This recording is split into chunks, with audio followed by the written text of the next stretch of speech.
भारत जंगी जुनून में पागल है, एक नया महाज खोल दिया है। इस खबर की तफसील कुछ इस तरह से है कि भारत ने FATF को पाकिस्तान के खिलाफ नया डोजियर पेश किया, मगर सबूत के बजाय सिर्फ इल्जामात लगाए हैं। बांग्लादेश ने भी भारत के साथ दिफाई मुआहदा मनसूख करके सफारती तन्हाई को गहरा कर दिया। आलमी सतह पर बेनकाब भारत सीज फायर के बावजूद निशाना बनाकर क्या मकासद हासिल करना चाहता है? क्या हारे हुए मोदी के ये इकदामात उसकी सुबकी कम करने में मददगार साबित होंगे? मजहर बल्लास साहब क्या कहते हैं? देखिए, भारत का पागलपन है और ये RSS के लोग वहाँ हुक्मरान हैं। ये बदकिस्मती है इस खित्ते की, जिस खित्ते में दुनिया की बड़ी आबादी मौजूद है। और भारत पाकिस्तान के ख़िलाफ़ तो खैर इल्ज़ामात लगाता रहता है, इल्ज़ाम तराशी करता रहता है। अब देखिए कौन सा हमसाया उससे सुखी है? क्या श्रीलंका सुखी है? बिल्कुल भी नहीं। बल्कि श्रीलंका तो क्लेम कर रहा है कि केरला और तमिलनाडु के इलाके हमारे हवाले किए जाएं, हमारे हैं। क्या म्यांमार पे भी इल्ज़ामात हैं कि जी वहाँ से असला स्मगल होके आता है और वो 7 सिस्टर जो स्टेट्स हैं इंडिया की, वहाँ आज़ादी की तहरीकें चलती हैं। अच्छा, बांग्लादेश बड़ी महफूज जन्नत था इंडिया के लिए कुछ अर्सा पहले तक, और नेपाल भी बड़ी महफूज जन्नत था, लेकिन अब बांग्लादेश उनके हाथों से निकल गया है। बांग्लादेश में ज़ाहिर है एक ऐसी हुकूमत आई है जो इंडिया को नापसंद करती है, और उन्होंने वो जो दफाई पैक्ट है वो भी मनसूख कर दिया है। चीन के साथ भी इसके तनाज़ात हैं। एक तरफ इंडिया का किरदार पागलपन का है, दूसरी तरफ पाकिस्तान का किरदार समझदारी का है, तीसरी तरफ चाइना एक बड़ा मुल्क है जी। उसका किरदार आप देखें कि चाइना से एक माल बरदार ट्रेन ईरान पहुंच गई है 15 दिन की मुसाफत के बाद अफगानिस्तान से होती हुई। यानी चाइना तमीरात कर रहा है और इंडिया जो है वो मसमार कर रहा है। ये पॉलिसी है चाइना और इंडिया की में फ़र्क। और पाकिस्तान जो है वो समझदारी से, पाकिस्तान भी यही चाहता है कि तमीरात करो, मसमार ना करो, मगर इंडिया पागलपन है, जंगी जुनून है उस पर, और जंगी जुनून में वो बहुत कुछ खोता जा रहा है। ठीक है, क्यों शहजाद भट्ट साहब, आपका भी यही ख्याल है कि जंगी जुनून में मुब्तला, बौखलाहट का शिकार भारत इसी वजह से ये अहमकाना फैसले करता हुआ दिखाई दे रहा है? देखिए, भारत को जो परेशानी लाहक है वो शुरू से हमारे खिलाफ, तो वो एक अलग बात है। अब जो लेटेस्ट है आप देखें कि आलमी बैंक हो, FATF हो, ये सारी बातों पर भारत को सख्त मायूसी हो रही है। और वो जैसे ना उसका स्टाइल है छुप के वार करना, वो छुप के वार कर रहा है। आपको याद होगा भारतीय वजीर दिफा राजनाथ सिंह ने भी IMF से मुतालबा किया था कि वो पाकिस्तान को दिए जाने वाले $1 अरब के कर्जे जो ना दे, फिर लानत पड़ी उसके ऊपर। IMF भी ने भी कर्जे दे दिए, मामला भी ठीक हो गए। अब सवाल यह है कि FATF की ग्रे लिस्ट में शामिल पाकिस्तान को 2018 वाली जो बात है वो अब नहीं होनी। पाकिस्तान इस वक्त जिस पोजीशन में आ गया है, लेकिन यहां मुझे सायरा बानो याद आ रही है। वो जो कुछ बातें करती है ना, मैं तो वैसे उसके खौफ से इस्लामाबाद से, लाहौर से इस्लामाबाद आ गया हूं। सवाल यह है FATF के 35 अरकान है, इनमें अमेरिका, बरतानिया, चाइना सारे हैं, भारत भी है उसमें, हम नहीं है। क्यों नहीं है? ये तमाम हुकूमतों का कसूर है कि हमें भी FATF में शामिल होना चाहिए था। लेकिन आखिरी बात मैं ये कह दूं कि इस वक्त पाकिस्तान जिस पोजीशन में खड़ा हो गया है, अब इसको IMF से, आलमी बैंक से किसी तरीके से भारत, आप इसको नहीं डरा सकते, और हमला करने की पोजीशन में आप है नहीं, और अगर करेंगे तो मुंह तोड़ जवाब मिलेगा।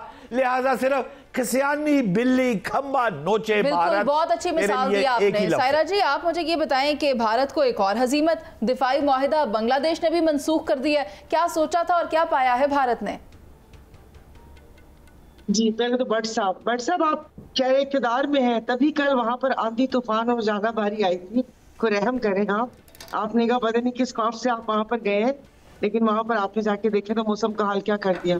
तो लाहौर में आपने कुछ ऐसा ही किया था। की बात की जी, ये तमाम हुकूमतों की जिम्मेदारी थी, लेकिन चूंकि मैं 2018 में जब मैं असेंबली में थी और मुझे पता है कि उस वक्त की हुकूमत FATF की ग्रे लिस्ट से निकलने के लिए जो इक़दाम कर रही थी, और मुझे वो अपोजिशन के वो चेहरे भी याद हैं, शहबाज शरीफ, बिलावल भुट्टो, आसिफ अली जरदारी, और ये सब वो कि इन्होंने कैसे उस इजलास का बायकॉट किया था और वहां पर स्पीच भी नहीं करने दी थी, और जो जो उन्होंने हरबे आजमाए थे वो एक बचकाना थे, वो कोई ऐसे मुद्दबराना नहीं थे। तो भारत देखें, बहुत दिनों से बात चल रही है कि वो वाकई जंगी जुनून में पागल, इंशाल्लाह ताला हर मुहाज पे मुंह की खानी पड़ेगी, वो चाहे जहां भी जाए हजीमत का वो कहते हैं कि सामना करना पड़ेगा। अल्हम्दुलिल्लाह हमारा दिफा मजबूत हाथों में है, और बाकी ये कि कल भी सफारती ताल्लुकात पे सेर हासिल गुफ्तगू हुई है कि हम सफारती मुहाज पर भी वो कहते हैं कि पूरे अपने चाको चौबंद दस्ते भेज चुके हैं वहां पर, तो इंशाल्लाह ताला होगा। अभी मैंने तो पहले दिन से बोला है कि हमारा फोकस उसको आलमी दहशतगर्द डिक्लेयर करवाने पे होना चाहिए, और ये जो चीजें हैं वो लोगों को, वैसे तो सफारती मुहाज क्या बाकी सब लोग क्या नजर नहीं रखते इन चीजों के ऊपर। सायरा जी, आप कह रही हैं कि उसे आलमी दहशतगर्द डिक्लेयर कराने में हमारा किरदार होना चाहिए, लेकिन 1 महीने से ज्यादा का वक्त हो गया, हम तो अभी तक ये जो इंसिडेंट हुआ था पहलगाम वाला, उसमें भी इकबाल जुर्म नहीं करवा पाए। तो हमने इस मामले पे और मजीद क्या करना है? भारत बजाय इसके कि अपना गिरबान झांके, वो तो पाकिस्तान की तरफ अपनी तोपें सीधी किए हुए है। सलमान आबिद साहब, देखिए जी, नरेंद्र मोदी की हुकूमत ने लंगोट कस लिया है, और वो लंगोट कस के पूरे सफारती महाज पे पाकिस्तान के ख़िलाफ़ एक नया महाज बनाने की तैयारी कर रहा है। कल ही मैंने आपके इसी प्रोग्राम में कहा था कि वो जो FATF है उसको बुनियाद बनाकर पाकिस्तान पर माशी जकड़बंदी करना चाहता है। ये उसके अज़ाइम है, वो कामयाब होता है नाकाम होता है, अभी इस बहस में नहीं जाते, लेकिन हमें भारत का किरदार समझ आ रहा है कि भारत हर सूरत में पाकिस्तान पे दबाव बढ़ाना चाहता है। अब इस दबाव का मुकाबला करने के लिए हमें आलमी सफारतकारी की ज़रूरत है, हमें आलमी दुनिया की हमायत की ज़रूरत है। और ये ना समझिए कि भारत जो है इस वक्त पूरी दुनिया में तन्हा हो गया है, भारत के भी आलमी ताल्लुकात हैं, वो अपने ताल्लुकात इस्तेमाल करेगा। तो पाकिस्तान को अपने सफारती महाज पर एक बड़ी जंग लड़नी है, और वो जंग लड़ने के लिए पाकिस्तान को अपने दाखिली मामलात को दुरुस्त करना होगा। अगर वो दुरुस्त नहीं होंगे तो आप एक बड़ी जंग सफारती मास पे नहीं लड़ सकेंगे। और जी खास तौर पे मैं ये कहता हूं कि पाकिस्तान में जो पोलराइजेशन है इसको कम करें, इसको बढ़ाए मत। अगर ये जितनी बढ़ेगी उतने ज्यादा आपके नुकसानात होंगे। तो इसलिए भारत जो कुछ करना चाहता है वो तो बड़ा वाज़ेह है, लेकिन अब हम क्या करना चाहते हैं? भारत के साथ तो हम निपट लेंगे, लेकिन जो पाकिस्तान के अंदर के हालात हैं उससे निपटने का भी एक बड़ा फ्रेमवर्क बनकर सामने आना चाहिए। इक्तिसादी तौर पर, सियासी तौर पर, सिक्योरिटी के कॉन्टेक्स्ट में, दहशतगर्दी के कॉन्टेक्स्ट में हमें एक बयानिया बनाना है आलमी दुनिया में भारत के खिलाफ, ताकि हम ज्यादा मजबूती से अपनी सफारतकारी को लीड कर सकें। सर, एक दफा इससे पहले भी पाकिस्तान भारत की इन्हीं कोशिशों की वजह से उस लिस्ट में शामिल हुआ था, जिसके बाद बहुत अगदो करनी पड़ी थी, बहुत कोशिशें करनी पड़ी थी, तो फिर कहीं जाके पाकिस्तान का स्टेटस बेहतर हुआ था। मगर अब एक बार फिर से सिर्फ और सिर्फ इल्जामात ही दिखाई दे रहे हैं। मैं चाहती हूँ मैं डिबेट को ओपन करूँ और आप इस पर अपनी राय का इजहार करें। बड़लास साहब, देखिए, कभी भी मैं नहीं समझता कि बड़ी ताकतों के बगैर FATF में किसी का नाम शामिल कर दिया जाए। इंडिया यस वर्गलाता रहा है बड़ी ताकतों को पाकिस्तान के ख़िलाफ़, और बड़ी ताकतें भी इंडिया को अपना पार्टनर बनाया हुआ था उन्होंने। वो खिते में जो ताकत का तवाज़न है वो इंडिया के हक़ में करने के चक्कर में थे। सारे मगरबी मुल्क और ताकतवर मुल्क तो इंडिया की बात करते थे, और इंडिया को उन्होंने पहलवान खड़ा किया था, और अभी वो पहलवान हार गया है। अब वो सोच रहे हैं कि हो साडा पहलवान तो हार गया है, हुण की करिए। तो वो जो हुण की करिए है ना, उस परेशानी में इंडिया ने एक दोबारा बात की है कि जनाब वो पहले वाली मोहब्बत दिखाएं और पाकिस्तान को इसमें शामिल करें, बेशक ग्रे लिस्ट में करें, बेशक ब्लैक लिस्ट करें, बेशक जो मर्जी करें, लेकिन आका मेहरबानी करें। अच्छा, मगर आका जो हैं वो कुछ नाराज़ हैं। वो कहते हैं वो काका जड़ा पहले काम तेनू किया वो कर, जंग वाले पासे जा। तो जंग वाली तरफ इंडिया जाता नहीं। मिन्नतां कर रहे ने ना, एक साढ़े त्यारे नू रस्ता दे दो, उन्हें इंडिया आना है, तो फिर ऐसे याद कराया कि नहीं भाई सिचुएशन ख़राब है। और सलमान आबिद साहब ने सफारतकारी की बात की, मैं चाहती हूँ सायरा जी आपके पास ये बात लेकर आऊँ।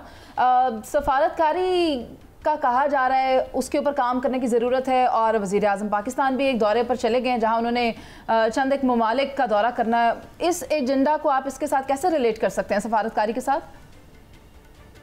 वो बिलावल भुट्टो का भी जिक्र कर दे। तो मुझे वो लतीफ़ा याद आता है कि मेरी बस आड़ियां जाड़ियां देखो। मतलब क्या उससे पहले भी सफारतकारी चल रही थी, OIC के इजलास हुए थे, जो वजीर आजम साहब खुलकर नाम ही ना ले सके, उनका पूरा खानदान खुलकर नाम ना ले सका, सिर्फ भारत और हिंदुत्व बोल के वो कर रहे हैं, आप उनसे क्या सफारतकारी की तवक्को रख सकते हैं? ये कोई ऐसा, मैं अब मुझे से बहस तब भी हो जाएगी। किसका नाम नहीं ले रहा? शहजाद भट्ट साहब आप बता दें, मोदी का नाम कब लिया था? ये है 4-5 दिन prime minister of Pakistan Mohammad Shahbaz Sharif का, prime minister of Pakistan Mohammad Shahbaz Sharif का 6 रोजा जो मिशन है टर्की समेत 4 ममालिक का।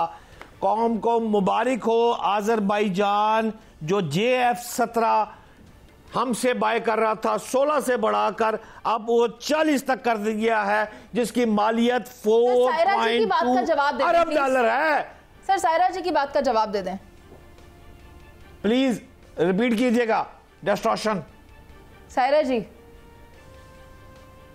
आवाज कम हो गई है। अरे खुल के नाम नहीं ले सके, आप कह रहे हैं कि वो वहां पर सिफारती दौरे पर चले गए और वो करके, ये पहले भी दौरे किए थे बट अपने खानदान के लिए बिजनेस लेकर आ गए थे।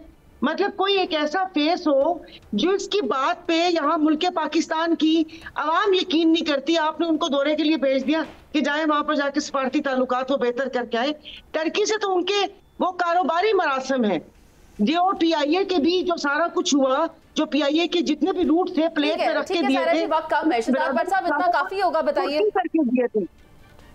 मनी लॉन्ड्रिंग तुर्की के रास्ते होती रही है जी, PIA के रूट दे दिए प्लेट में रख के।